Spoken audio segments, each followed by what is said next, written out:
Paramount Studios, summer of 1963.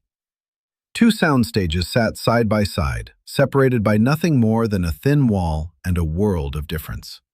On one stage, Elvis Presley was filming another musical comedy. On the other, Clint Eastwood was shooting his Western television series, Rawhide. And on this particular afternoon, something happened that would become one of Hollywood's best-kept secrets for decades.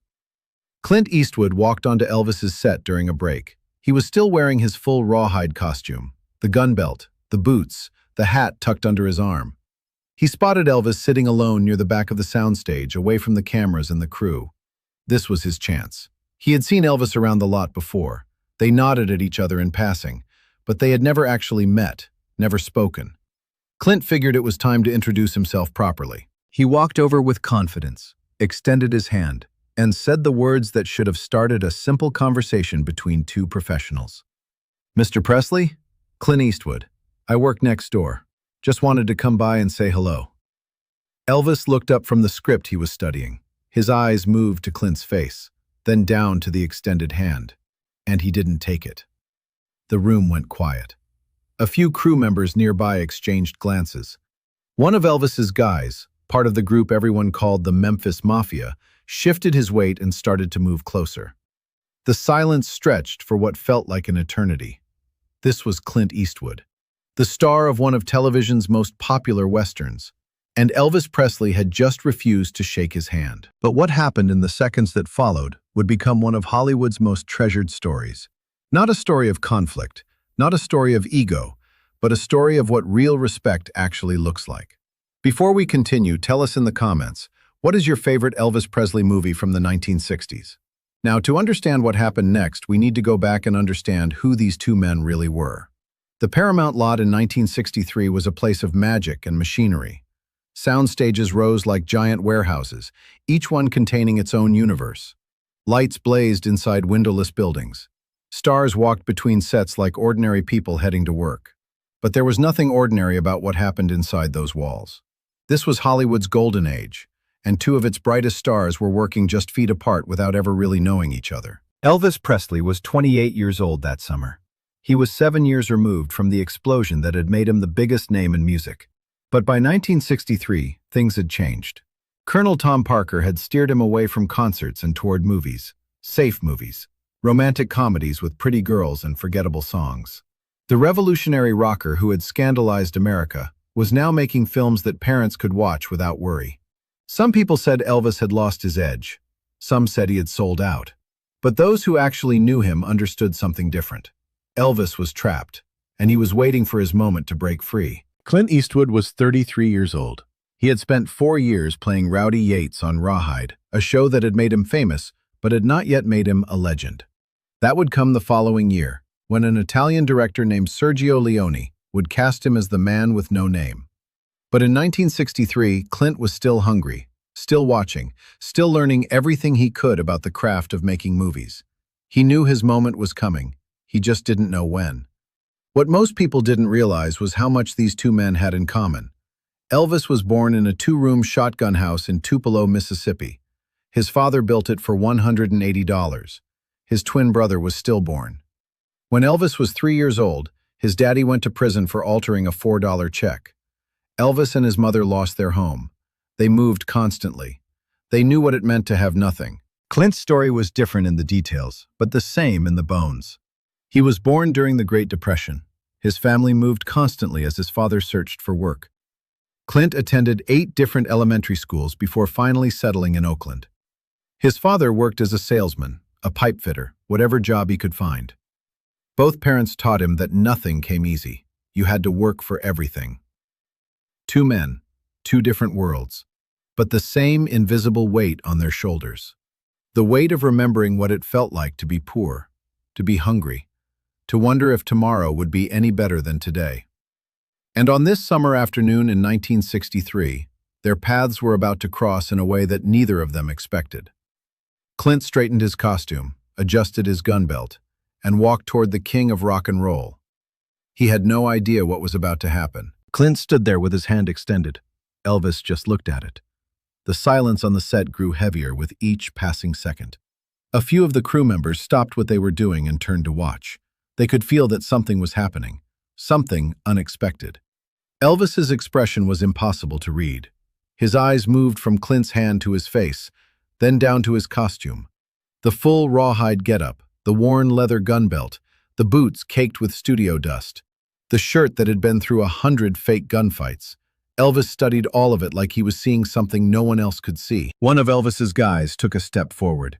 His name was Red West, and he had been protecting Elvis since their high school days in Memphis. Red didn't like the tension in the air. He didn't know Clint Eastwood personally.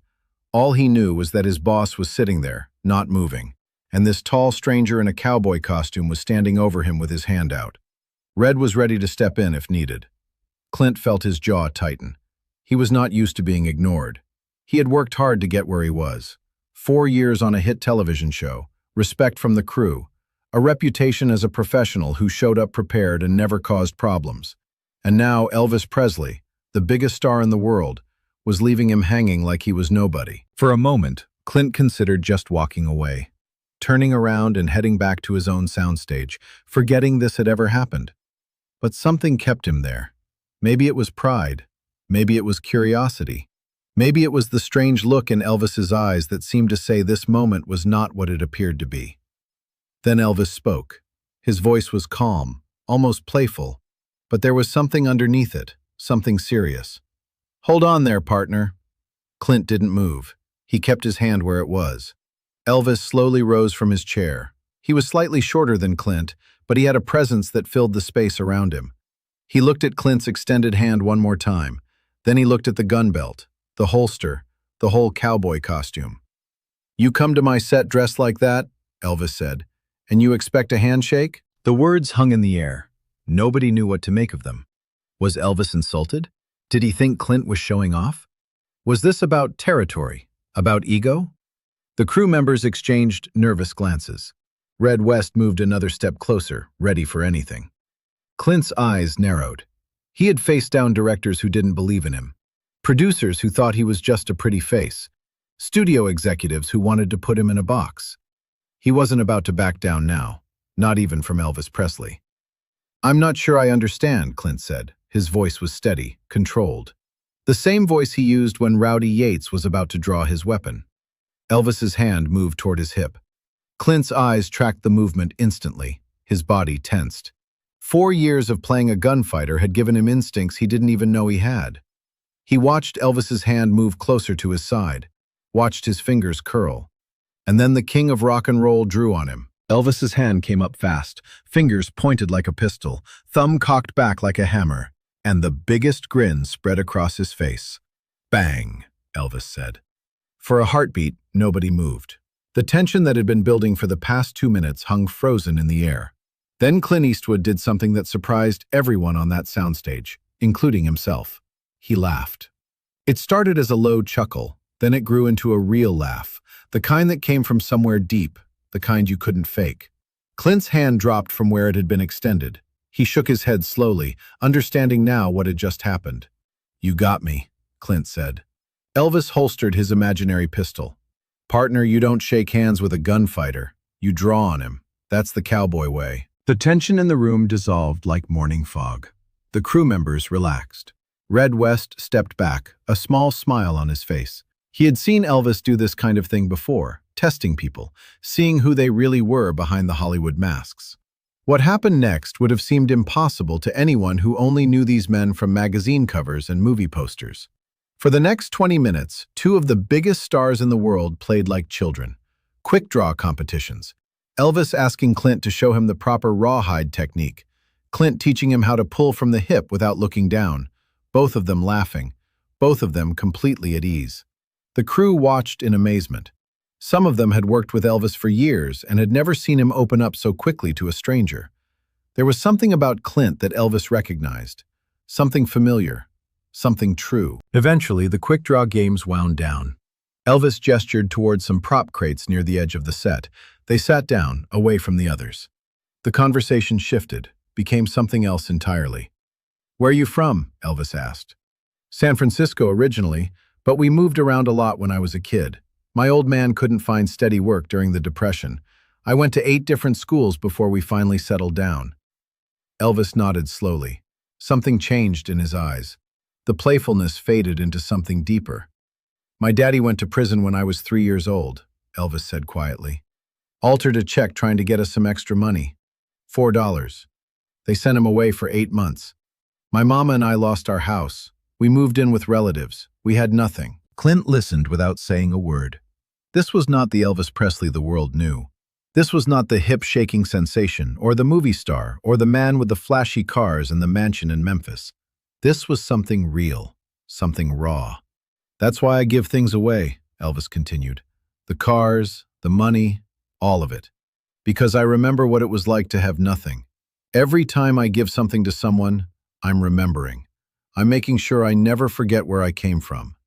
Clint understood. He had never talked about his childhood much, never felt the need to explain himself to anyone. But sitting here with Elvis, he felt something shift inside him. "I know what you mean," Clint said. "My father used to say nothing came to nothing. You had to work like hell for everything. And even then there were no guarantees." Elvis smiled. Not the famous smile he gave to cameras and crowds. A different smile, smaller, more real. "That's why I didn't shake your hand right away," Elvis said. "I don't do small talk. I don't do fake. If I'm going to know someone, I want to really know them. I want the handshake to mean something." He extended his hand now, palm open, waiting. Clint took it. They shook once, firm, solid, real. "Now we've actually met," Elvis said. If you are enjoying this story of two legends, make sure you are subscribed so you never miss another one. What neither man knew was that this moment, this random afternoon on a Hollywood soundstage, would shape both their lives in ways they could not yet imagine. The friendship did not end when they stood up from those prop crates. Over the following weeks, Elvis became a regular visitor to the Rawhide set. He would wander over during breaks in his own filming. Sometimes he would just watch. Other times he would ask Clint to run through quick-draw routines with him. The crews on both soundstages started to notice. Word spread quietly through the Paramount lot. "Did you hear about Eastwood and Presley? The cowboy and the king, playing gunfighter together like a couple of kids." Clint never talked much about it. That was his way. But the people who worked with him saw something different in those weeks. A lightness, an ease. Elvis had a way of making people feel comfortable, of cutting through the Hollywood nonsense and finding the real person underneath. And Clint, for all his toughness, responded to that. One afternoon, Elvis showed up on the Rawhide set carrying something wrapped in cloth. He found Clint between takes and handed it to him without ceremony. "Open it," Elvis said.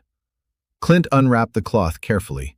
Inside was a leather holster, custom-made, beautiful craftsmanship, the kind of thing you could not buy in any store, the kind of thing that had to be made by hand, by someone who understood what it meant. "For when you make your own westerns," Elvis said. "And you will. I can see it." Clint looked at the holster for a long moment. He was not a man who showed emotion easily, but something moved across his face, something real. "I'll use it," Clint said simply. He kept that holster for decades. Before Clint could say anything else, Elvis explained something that had been on his mind since that first day. "I need you to understand why I didn't shake your hand right away," Elvis said.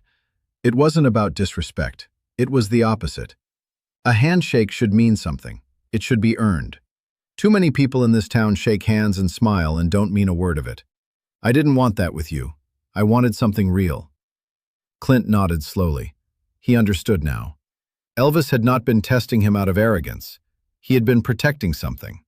Protecting the value of genuine connection in a world full of fake ones. "I respect that," Clint said. "More than you know." The Rawhide season wrapped shortly after. Elvis finished his film and moved on to the next one. Their schedules pulled them in different directions. But before they parted ways, Elvis said something that Clint would never forget. "You're going to be bigger than all of us, Clint. I can feel it. Just remember where you came from. Don't let them change you." Clint looked at him. Two Depression-era boys who had made it to the top of the mountain. Two men who understood what it meant to have nothing and to build everything from that nothing. "Same goes for you," Clint said. "Don't let them put you in a box. You're more than what they're letting you be." Elvis smiled. That real smile, the small one. "I'm working on it," he said.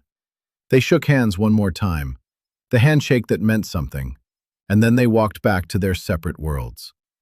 If this story of two legends moved you, Share it with someone who needs to hear what real respect looks like. Years later, when asked about his friendship with Elvis, Clint Eastwood would say something that silenced every interviewer who heard it. The years that followed took both men on journeys no one could have predicted. Clint Eastwood went to Italy and became the man with no name. He came back, a legend. He made Dirty Harry. He started directing. He won Academy Awards. He became one of the most respected figures in the history of American cinema. Elvis found his way back to the stage. The 1968 comeback special reminded the world who he really was. He returned to Las Vegas and sold out show after show. 636 concerts at the International Hotel alone. He was the king again. But the years took their toll, the grueling schedule, the pressures that never stopped. And in August of 1977, Elvis Presley was gone. Clint heard the news like everyone else, but unlike everyone else, he remembered a summer afternoon in 1963. Quick draw games on a soundstage. Two men sitting on prop crates talking about fathers who struggled in childhoods marked by poverty. A handshake that meant something. In interviews over the years, Clint always spoke carefully about Elvis. He was not a man who shared his feelings easily. When asked, he would say simply, "I liked him. He seemed like a good guy. Had a lot of guys hanging around. Big entourage." But he was genuine. Those who knew Clint understood that this was high praise. He did not waste words. He did not say things he did not mean. And when he called someone genuine, it carried weight. Others who had witnessed their friendship spoke of it for years. The crew members who watched them play gunfighter. The studio workers who saw them walking between sound stages, talking like old friends. One of them said it best. "You had to see it to believe it. The cowboy and the king. They just understood each other." Elvis's approach to friendship, his refusal to offer empty gestures, his insistence on real connection, was the man behind the legend. He did not shake hands carelessly. He did not pretend. And on that afternoon in 1963, he recognized something in Clint Eastwood that was worth knowing. Clint, in turn, carried something forward from that friendship, a respect for authenticity, a belief that real connection mattered more than professional politeness, a quiet dignity that would define his entire career. But perhaps the greatest tribute to what they shared came not from words. It came from how Clint Eastwood lived the rest of his life. Clint Eastwood became known for many things: his iconic roles, his award-winning films, his ability to work with actors in a way that brought out their best. But the people who worked with him always mentioned something else. He treated everyone with respect. He listened more than he talked. He never put on airs or acted like he was better than anyone else. Morgan Freeman called him his favorite director of all time. Tim Robbins said Clint always made people feel valued on set, treating everyone as equals. Richard Harris said he had never worked on a film so well organized, with a director so thoroughly prepared. Where did this come from? Perhaps from a childhood of moving constantly, learning to adapt, learning to see people for who they really were. Or perhaps from an afternoon on a soundstage, when a man named Elvis Presley taught him that a handshake should mean something. The lesson Elvis offered that day was simple but profound. Real connection cannot be rushed. It cannot be performed. It has to be earned.